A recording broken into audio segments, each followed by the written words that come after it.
Growing up in our house, it was clear who held the spotlight: Nathan, my older brother by 5 years. He was the golden boy, literally and figuratively. He had the best of everything, the latest clothes, the newest gadgets, while I made do with hand-me-downs and second-hand toys. Nathan was undeniably handsome, a trait that had our parents, especially Mom, beaming with pride. I swear, Nathan could be a model if he didn't have his heart set on business.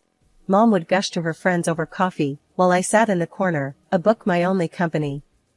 It wasn't just his looks. Nathan was charming, a social butterfly who could light up any room he walked into. I, on the other hand, was plain, average features, too shy, too awkward.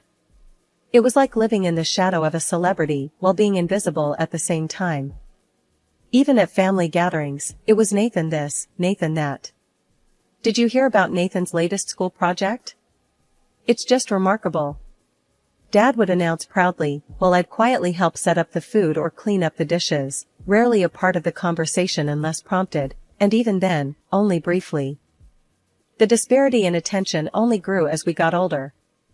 When Nathan was accepted into one of the most prestigious colleges in the country, it was as if he had single-handedly secured our family's legacy. The celebration lasted for days. It wasn't until the local news flashed Nathan's face across the screen that things took a turn. Local student accused of multiple frauds, the headline screamed. He had been charming his way into wealthy women's lives, only to scam them out of their savings. The room was silent as the news anchor detailed Nathan's exploits. Dad turned off the TV, his hands shaking. Mom sat down, her face pale. How could this happen? She whispered, more to herself than to anyone else. I don't understand, Dad muttered. We gave him everything. I stood in the corner, watching the unraveling. It was the first time I'd seen them doubt their golden boy. The next day, we gathered in the living room, a family meeting that felt more like a crisis summit. Nathan, of course, wasn't there, he was in custody. Claire, Dad started, his voice heavy. Your mother and we've been thinking. Mom nodded, taking over with a tremble in her voice. We were so focused on your brother, we didn't see. We're so sorry. Their apologies hung in the air, thick and unexpected. I sat, unsure of how to respond. I'd spent years in Nathan's shadow, never quite resenting him, but never feeling enough either. We want to make it right, Dad said. We've decided to use some of our savings for your college, Claire. It's your turn now. I was taken aback. College? I'd given up on that dream, figuring I'd find a job and move out as soon as I could. Really? Are you sure? Yes, Mom said firmly. It's your time to shine. The weeks that followed were a blur. I enrolled in college to study accounting, something solid and reliable, opposite of Nathan's erratic charm. My parents attended my orientation, something they'd never done with Nathan, too confident in his ability to navigate anything. At the orientation, Mom squeezed my hand. You're going to do great, she said, a little too enthusiastically. I smiled, squeezing back. Thanks, Mom. I'll try my best. College life was a balancing act. I juggled classes with a part-time job at the campus library, where I shelved books and helped students find resources. One of my coworkers, Jenna, a chatty history major, quickly noticed my reserved nature. Hey, Claire, you always bolt out of here as soon as your shift ends. Want to grab coffee sometime? Jenna asked one evening as we were closing up. I'd like that, I said, surprised by my own willingness to connect. Maybe it was the normalcy of her invitation, or maybe I was just tired of being alone all the time. During coffee, Jenna talked about her thesis, and I shared a bit about my family, careful to leave Nathan out of it. It was nice, talking to someone who saw me just as me. You're pretty cool, Claire. Don't let the quiet thing fool anyone, Jenna said with a grin as we left the cafe. Balancing school and work was tough, but fulfilling. I'd study late into the night, sometimes struggling to keep up, especially when group projects came up. I found that I could lead a team well, something I'd never have discovered if not for my new environment. Alright, team, let's divide up the work based on what parts of the project we're strongest at, I suggested during one group meeting, feeling a bit like a conductor trying to lead an orchestra. You seem to know what you're doing, Claire. I'm glad you're our group leader. One of my classmates, Mark, commented. His words boosted my confidence more than he could know. Each day was a learning curve, filled with small victories and setbacks.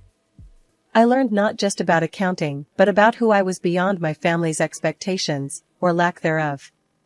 I learned that I was competent, that I could make friends and influence people, and that I was more than just the quiet girl from a troubled family. As the semesters passed, I continued to excel academically, and eventually, graduation day arrived. Walking across that stage to receive my diploma, I felt a surge of pride. I had done it, on my own terms, without the overshadowing success of my brother. After graduation, I landed a job at a private accounting firm. It was everything I had hoped for, challenging, engaging, and it offered me a sense of independence I had craved for so long. I moved into a small rented apartment, not far from work, and began the adult part of my life with enthusiasm. Every paycheck was a step toward my goal, saving enough for a down payment on my own place. The evening had settled into a quiet routine when my phone rang, slicing through the silence of my small apartment. I glanced at the screen. Mom's name lit up. My heart sank a little. Calls this late were unusual. Mom? What's up? It's late, I said, trying to keep my voice light, but the tremor in hers cut straight through me. Claire, it's your dad. He had a heart attack. He's gone, Claire. He's gone. She stuttered out between sobs, each word heavy and suffocating. I felt the phone slip slightly as my grip loosened in shock. What? How? Mom, are you okay? Where are you? My questions tumbled out, frantic and overlapping. I'm at home. The paramedics, they just left. They couldn't do anything, she cried.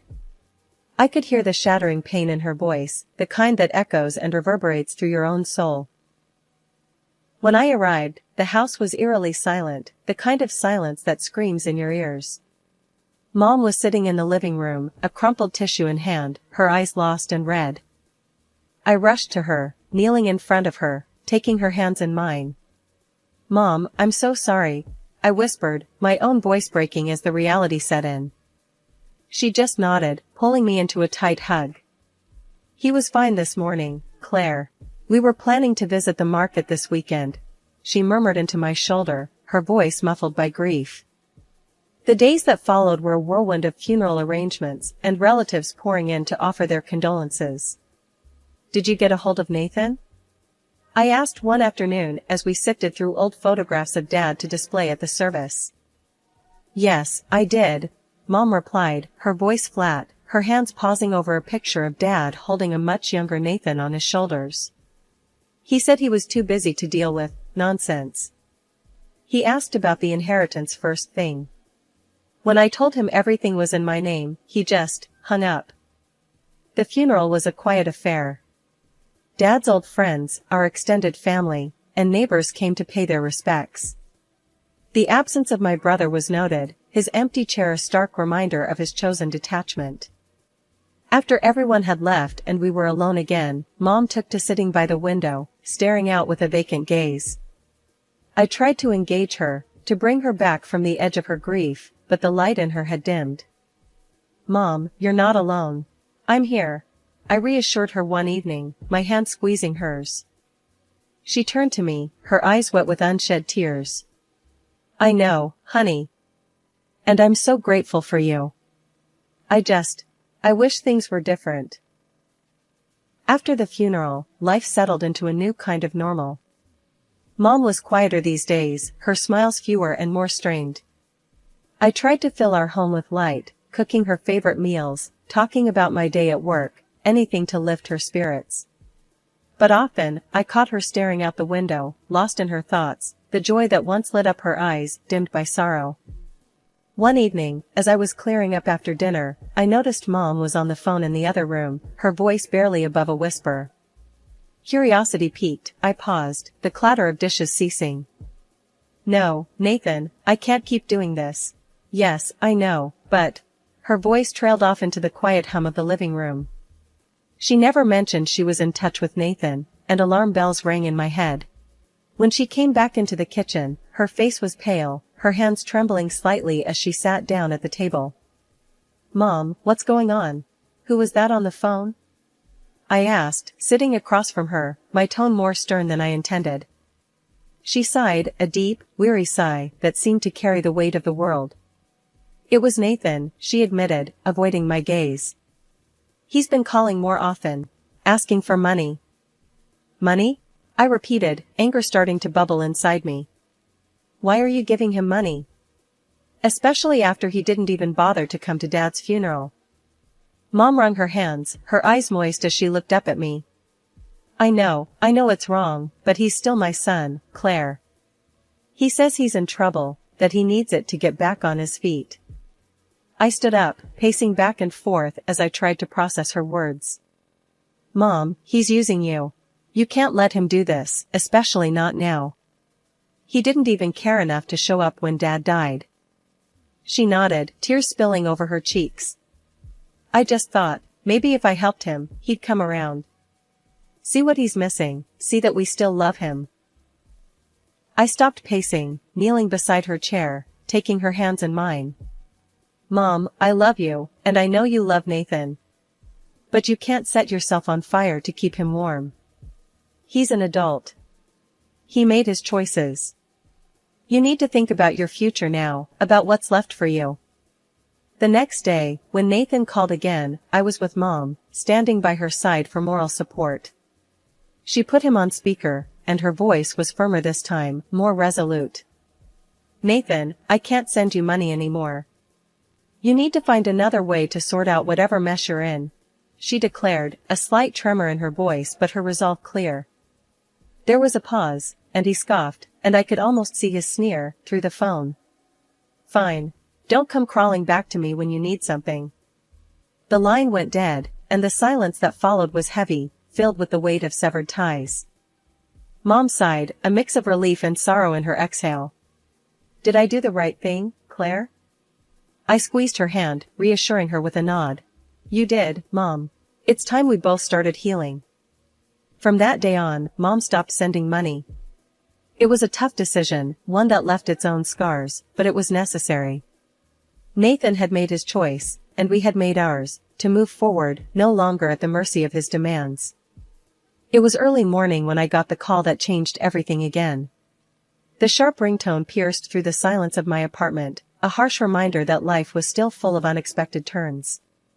"Claire," Aunt Linda's voice came through the phone, sounding strained and urgent. "You need to come to the hospital right away. It's your mom." Dropping everything, I rushed to the hospital, my heart pounding with fear and my mind racing with worst-case scenarios. The corridors seemed longer than usual, echoing with the sounds of my hurried steps. When I finally reached her room, Aunt Linda was waiting outside, her eyes red-rimmed. "What happened? Is she okay?" I asked, barely able to keep my voice steady. Aunt Linda shook her head, her voice breaking as she spoke. "It was a heart attack, Claire. She didn't make it." The words hit me like a physical blow, and I leaned against the wall for support. My mom, the constant in my life despite everything, was gone. Tears welled up in my eyes, and for a moment, I couldn't speak. "I'm so sorry, Claire. She went peacefully in her sleep," Aunt Linda said, pulling me into a hug. We stood there, holding each other, sharing our grief. After a few moments, we stepped into the room to see her. Mom looked peaceful, as if she were just sleeping. I approached the bedside, taking her cool hand in mine. "Mom, I hope you're at peace now," I whispered, my tears dropping onto the white hospital sheets. "I'm going to miss you so much." Aunt Linda placed a hand on my shoulder, squeezing gently. "She loved you, Claire. She was so proud of the woman you'd become." Leaving the hospital, the task of planning another funeral loomed over me. Mom deserved a beautiful send-off, something dignified and full of love, just like she was. I took it upon myself to organize everything, wanting to ensure it reflected the warmth she always brought into our lives. During the preparations, I called Nathan, feeling it was only right he knew, even if he hadn't been there for her at the end. "Nathan, it's Claire. Mom's passed away. We're organizing the funeral for this Friday. I said, my voice void of the anger I once felt towards him. There was a pause, and then he replied, his voice devoid of any real emotion. I see. I won't make it. Just handle whatever needs to be done. Life after Mom's funeral felt strangely quiet. The house was filled with echoes of a past that felt both close and distant, a reminder of everything that had transpired. Just as I was beginning to find my rhythm in the silence, it was shattered by an unexpected and unwelcome return. It was a cloudy Thursday afternoon when I heard the sound of a car pulling into the driveway. Peeking through the curtains, my heart sank. There stood Nathan, stepping out of an expensive-looking car, with a woman I assumed was his wife, based on her familiar face from some of the pictures he used to share online. Her appearance was bold, almost too bold, with bright red lipstick and heavy makeup that made her look out of place against the backdrop of our modest family home. They didn't bother with the courtesy of a phone call or even a knock. Nathan marched up to the door, his face still handsome, but etched with the hard lines of a life recklessly lived. He didn't wait for an invitation, pushing the door open and striding in with an air of entitlement. Claire, long time no see, Nathan said, his voice dripping with a familiarity that we no longer shared. He pushed past me without waiting for an invitation, his wife following closely behind. What are you doing here, Nathan? I managed to say, my voice firm, despite the turmoil inside. We're here to stay, obviously. Heard you've been living it up in Mom's house all by yourself, Nathan replied, throwing his jacket on the couch as if he owned the place. His wife smirked, scanning the room like she was appraising the property. Nice place. We'll take good care of it, don't worry. I felt a flash of anger. This is still Mom's house, and you can't just come back and claim it like nothing happened. You didn't even come to her funeral, Nathan. You have no right to be here. Nathan laughed, a harsh sound that echoed in the empty room. Oh, come on, Claire. We're family. And as the only son, don't you think I deserve a piece of the pie? Well, we're here now, and we're staying. Get used to it, or get out. I was shaking, my hands balled into fists at my sides. This is not happening. You will leave. This is my home. Nathan laughed, a cold, harsh sound. We'll be back with our things in 3 days. Make sure you're gone by then. As they turned and left, the door slamming shut behind them, the finality of the threat hung heavy in the air. I was alone, the echoes of their laughter and threats bouncing off the walls of the home I had come to cherish as my sanctuary. Furious and shaken, I dialed Aunt Linda immediately. She answered on the second ring, her voice a comfort as always. Aunt Linda, Nathan just showed up. He's trying to kick me out of the house. He said he and his wife are moving in, I managed to say, my voice tight with emotion. Oh, Claire, that boy has gone too far this time, Aunt Linda replied, her tone hardening with each word. Don't you worry. I'm going to come over. We'll sort this out together. Nathan needs to be put in his place, and I'm just the one to do it. After we hung up, I paced through the house, each room filled with memories of my parents, of a happier, simpler time. I wasn't going to let Nathan destroy what little peace I had managed to find in the aftermath of our parents' deaths. With Aunt Linda on my side, I felt a flicker of hope. Together, we would face whatever came next. 3 days had never passed so slowly. As the sun rose on the third day, the tension in the air was palpable. Aunt Linda arrived early, carrying not only her purse, but also an air of resolve that was both comforting and intimidating. Morning, Claire, she greeted me as she stepped into the kitchen, where I was nervously sipping my coffee.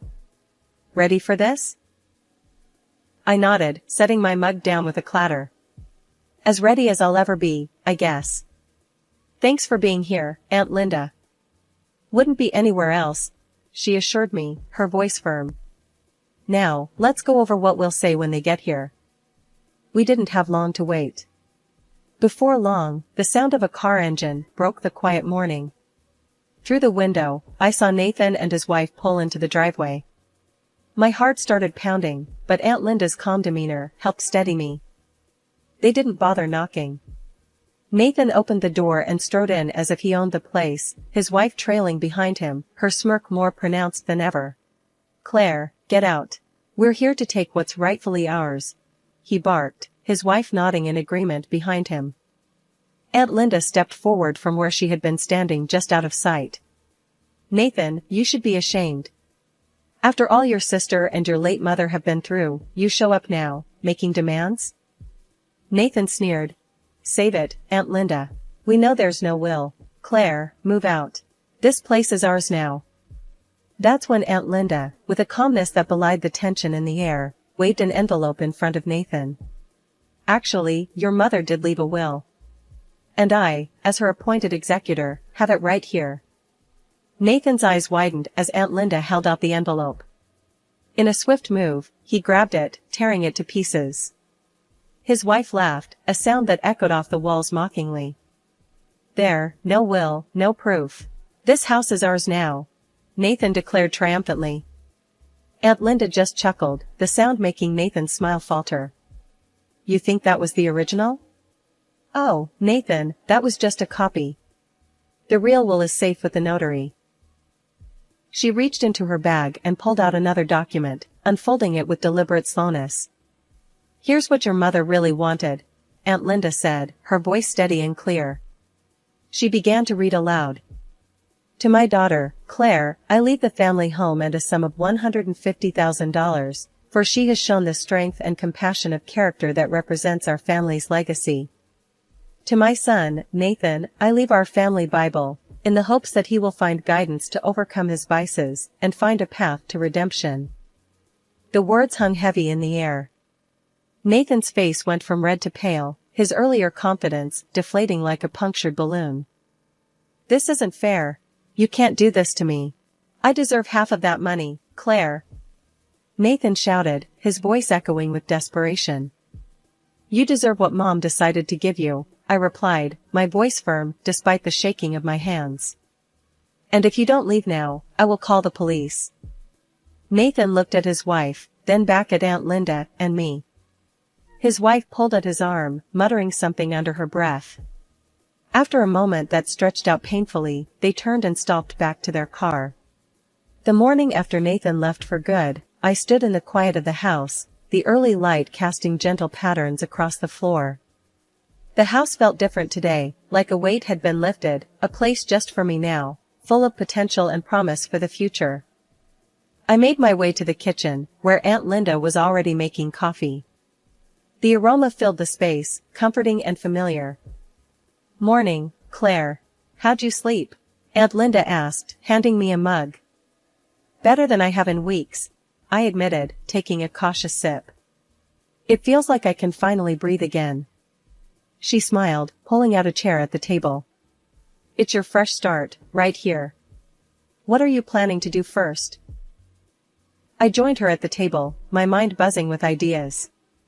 I think I'm going to start by redecorating a bit. Make this place more me. And then, I might even start looking into what it takes to start my own accounting firm. It's been a dream for a while. That sounds wonderful, Claire, Aunt Linda said, her eyes twinkling with pride. You've got such a good head on your shoulders. I've no doubt you'll make it happen. Later that day, I walked through each room, imagining the changes I'd make. In the midst of my planning, the doorbell rang. At the door stood my neighbor, Mrs. Thompson. Claire, dear, I heard about your mother. I'm so sorry for your loss. And I heard your brother was trying to cause some trouble, she added, a hint of concern in her tone. I nodded, not wanting to spread the family drama too far. Yes, but it's settled now. I'm just looking forward to some peace.